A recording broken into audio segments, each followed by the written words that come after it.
महोदय वितरित केल्याप्रमाणे अध्यक्ष महोदय,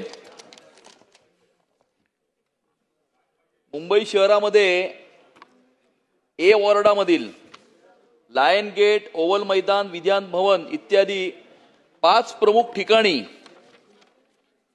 असे एस्पिरेशनल 14 एस्पिरेशनल टॉयलेट्स हे बांधण्याची निविदा ही मुंबईच्या महानगरपालिकेने पारित केली आणि त्या ठिकाणी काही ठिकाणी काम सुरू झालेले आहे.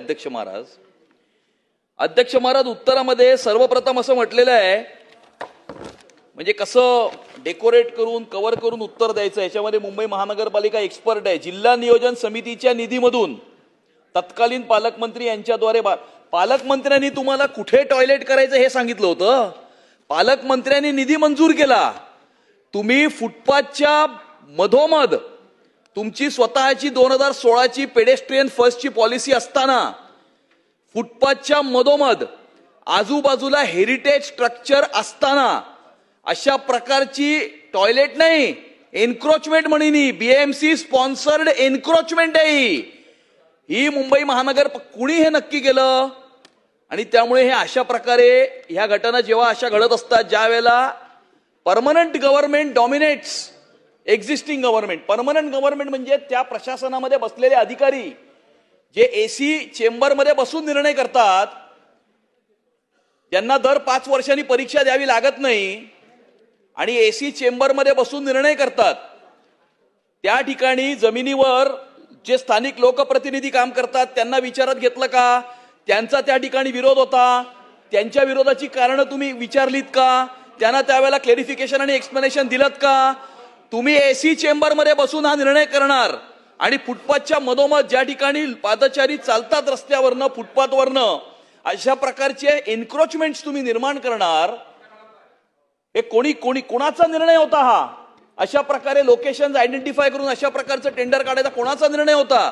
2.25 कोटी रुपयाचं टॉयलेट, 2.25 कोटी रुपयाचं असं काय स्पेशल टेक्नॉलॉजी या टॉयलेट्स मध्ये आणली आहे मुंबई महानगरपालिकेने? अध्यक्ष महाराज, हा माझा सवाल आहे. आणि त्यामुळे या निमित्तानं माझे 2 स्पेसिफिक प्रश्न मंत्री महोदयांना आहेत. मंत्री महोदय, पहिला प्रश्न, आपण सदर प्रकरणाची कुणाच्या इन्फ्लुएन्सनी अशा प्रकारचे फुटपाथवरती टॉयलेट्स किंवा एन्क्रोचमेंट करण्याचा निर्णय मुंबईच्या महानगरपालिकेने घेतला? कशासाठी घेतला? कुणाचे वेस्टेड इंटरेस्ट होते याची चौकशी 30 दिवसात करणार का? हा माझा पहिला प्रश्न. दुसरा प्रश्न, तोपर्यंत चौकशीचा निकाल येईपर्यंत ही सगळी कामं थांबवण्याचे आदेश देणार का? हा माझा दुसरा प्रश्न.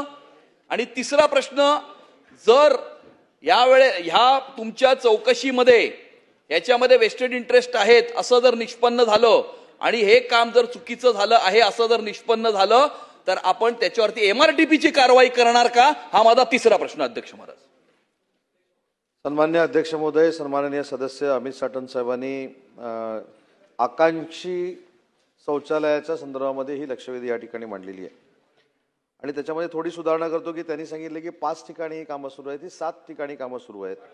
त्याच्यामध्ये लायन गेट ए विभाग, हायकोर्ट समोरील ओव्हल मैदाना शेजारी ए विभाग, फॅशन स्ट्रीट, खाऊ गल्ली, विधान भवन पार्किंग, बाणगंगा डी विभाग आणि रेती बंदर जी उत्तर अशा ठिकाणी ही कामं सुरू आहेत. 2023-26च्या जिल्हा नियोजनाच्या समितीमधनं 12 कोटी रुपयाचा निधी याला दिलेला आहे आणि उर्वरित निधी देण्याच्या देखील त्यावेळी काहीतरी तत्कालीन पालकमंत्र्यांनी सूचना केलेल्या आहेत.